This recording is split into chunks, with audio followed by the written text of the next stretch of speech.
Jeg har fundet den her ude hos Dansk Turboteknik på Amager, og jeg ved, at prisen, den gætter John og Bent bare aldrig.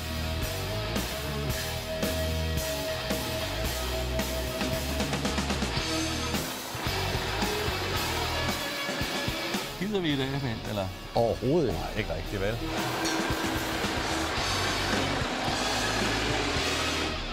Har du set det lokum? Sådan en har han jo slet ikke råbet til ham, Søren der. Har han igen lånt en bil? Hvad siger I så, drenge? Jeg har fået et super tilbud på den her. 2 år gammel, kun 63.000 kilometer.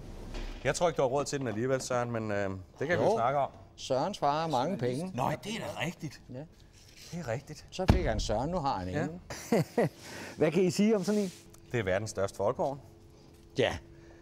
Og også den folkevogn, jeg helst ville have. Hvad med dig?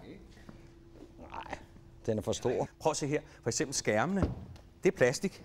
Ikke? Det kan du altså ikke gøre på alle mulige andre biler. Vel? Det er simpelthen plastik. Ikke? Tror du ikke, jeg kunne lave en ordentlig bule her, hvis jeg gjorde det på en almindelig bil? Og det er selvfølgelig, fordi den skal kunne tåle noget, når du kommer bullerne ud igennem skoven. Prøv at sætte dig ind, Bent. Prøv lige at se, hvordan der sidder en rigtig bil. Nå, jeg er alt for lille til den. Nej, Bent, der er jo højdejusteret på siden. Ja, hvor skal vi have en af? Du skal da bare trykke dernede et eller andet sted. Prøv så at mærke. Hvad? Hvad? Hold. Jeg skal ikke op og klemme i rattet. Nej, jeg skal lidt højere op. Ja, sådan der. Ja, ikke? Ja, Ja, for satan.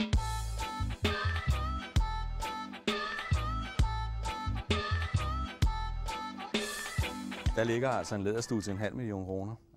For de 2 sæder. Det er jo afgiften. Fordi de kører alle sammen næsten på gule plader. Ja, nu har vi ikke spekuleret over prisen på den endnu, vel? Men hvis du vil have sådan en bil, så er Touaregen altså ikke det ringeste. Det er en vellykket SUV. Den er ikke så skarpt kørende, men den er blød og komfortabel, den er stor og den er lækker og gennemført. Og den er macho. Og den er macho. Den er lidt macho, ikke?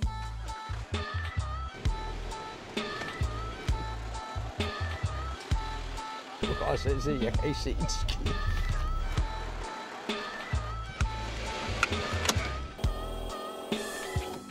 Er der nogen af jer, der tør gå ind under den? Sådan en her, er der nogle typiske ting ved den, som er svagheder? Ja, lige nøjagtigt den her. Hvad er det? Det er en lille elektromotor, der styrer firehjulstrækket. Den har de haft mange problemer med. Jeg mener oven i købet af Folkevogn, de lavede en tilbagekaldelsesaktion på den, for at få styr på det. Den her bil var jo en kæmpe succes, allerede inden den kom på markedet. Og det gjorde jo, at man forcerede produktionen af dem. Og det gjorde jo, at man måske ikke helt fik strammet skruerne helt, som man skulle på det, man forventer af et tysk kvalitetsprodukt. Og det er jo altså en bil, der æder noget dæk. Ja. Og det er en bil, der æder noget bremser. Den har automatgear, ikke sandt? Ja. Ja. Det vil sige, at du kører den jo på bremserne.